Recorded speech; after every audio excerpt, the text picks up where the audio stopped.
Welcome back. You're watching Road to Success, the key to your next level in business.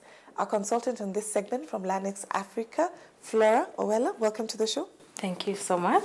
Today we're looking at the topic of relatives in business. And by relatives, I mean, relations, whether it's spouses, brothers and sisters, uncles and aunts, cousins and children. Maybe you can start us off by painting us the scenarios of how relatives end up in a business. When you're starting a business and you're considering partnership in a business, there are two approaches you can take it. Two scenarios whereby first, there's this scenario whereby you find like you have relatives who are qualified, they have all it takes to run the business, they have the experience, they have all the knowledge required. And you think like instead of recruiting other people from outside, you just need to incorporate them into the business. And when they come into the business, they can perform it because they know how it runs, probably from previous places of work or probably from education experiences. And the other scenario is whereby you look at someone starting a business and they want to cut on costs in the business. And they prefer starting it on level 1 by bringing in mostly relatives who will come to try and spearhead the growth of the business. And as the business grows, they realize actually now we need to bring in expertise. And that is the time now you find like the relatives, they have to leave the business, and at times others are adamant. What are some of the guidelines? Because I'm assuming beyond, working together, you're still managing. Yeah, there's that relationship. relationships. So what guidelines would you give? First, you need to set clear performance indicators, whereby if I know that you're coming in, you're my relative, yes, but this is your work, this is what you're supposed to do, I need to come out with the performance indicators, whereby I'll tell you this is your job roles, this is your job descriptions, and these are the measurement tools. So you need to come in knowing that this is what I need to do. And there are scenarios whereby you find someone has brought in relatives, and because it's a relative, it's even difficult for them to identify the roles. And they're general, but they're not general staff. They touch each and every department. And most often that will not be very successful, especially when it comes to performance and pinning down someone on the performance items.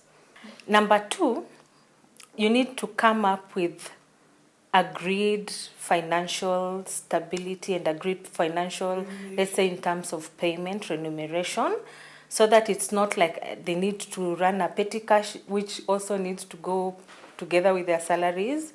So you need to agree, they sign an agreement that they're coming in as staff, and that is at the end of the month, this is the kind of the remuneration they need to take home.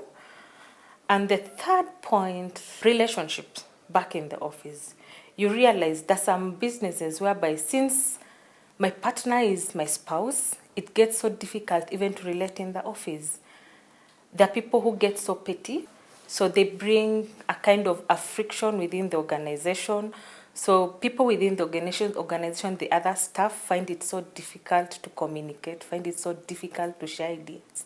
And at times they feel like, no, it is better to deal with this person than this other person, and yet they're partners. There should be a mutual agreement. There should be a mutual, natural atmosphere in the office. In the earlier segment, I was speaking to Vivian, who, is in business with her husband.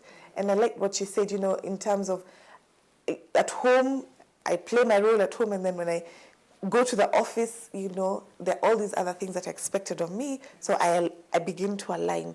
Tell me about the mental process that relatives have to go through to actually adjust to the work environment.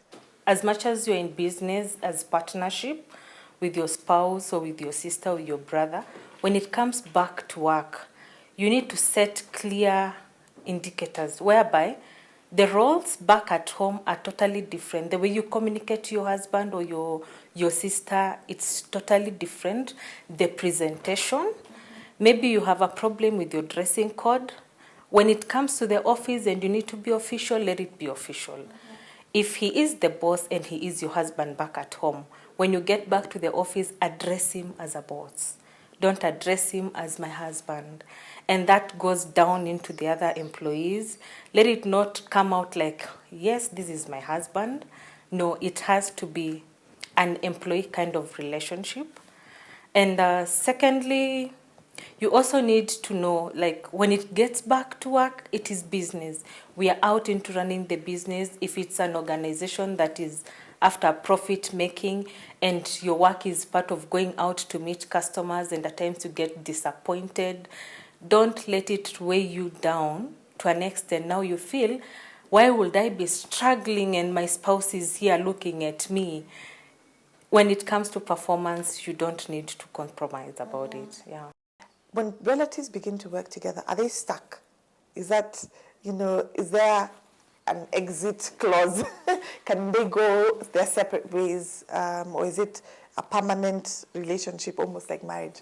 And you realize in business, business is business, and blood relationship is blood relationship. You can't separate the two. And when it comes to business, you're employed in this business. You're the spouse, or you're the sister, or you're the brother. So you should not feel tied up. Because I'm working for my brother, because I'm working for my husband, I can't explore outside. I can't leave the business.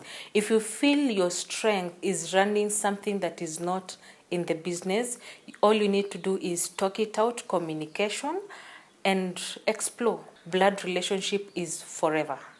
But business, it's a relationship that can go bad, can go sour, but still... It's not necessarily permanent. Yeah, it's not necessarily permanent. Flora, thank you so much for coming on the show. Thank you for sharing your wisdom with us. Thank you so much. You've been watching Road to Success, the key to your next level in business. Have a great week. God bless.